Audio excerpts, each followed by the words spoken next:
Lévis se range derrière ses entrepreneurs en matière d'immigration. On en a besoin. Et pourquoi se priver de cette richesse-là qu'on a pour revenir soutenir nos entreprises? Au contraire, on se tire dans le pied en quelque sorte.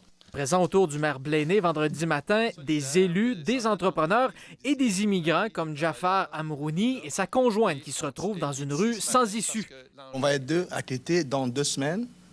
On n'est pas prêt à ça. En plus, ma boss est juste ici, Mme Marie Letourneau. Elle veut me garder, m'a placé de délice. Je ne veux pas quitter tout de suite. En plus, je ne suis même pas prêt à ça.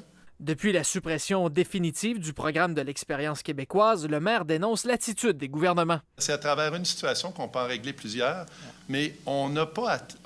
on peut le dire, c'est une trahison un peu. On s'excuse de notre trahison parce qu'il est venu ici avec plein d'espoir. C'est ça. Puis là, on le retourne chez eux.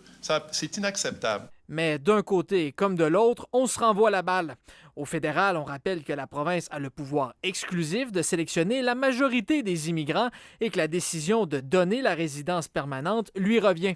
À Québec, on demande plutôt à Ottawa de faire sa part. Nous allons sélectionner plus de 29 000 personnes comme immigrants économiques à chaque année. Ottawa, lui, a le pouvoir de renouveler des permis pour des gens qui sont ici à statut temporaire et pour l'instant, ils ne le font pas. Donc, nous faisons notre part. Nous nous attendons à ce qu'Ottawa fasse sa part aussi pour nous donner le temps, d'ailleurs, de traiter des dizaines de milliers de dossiers.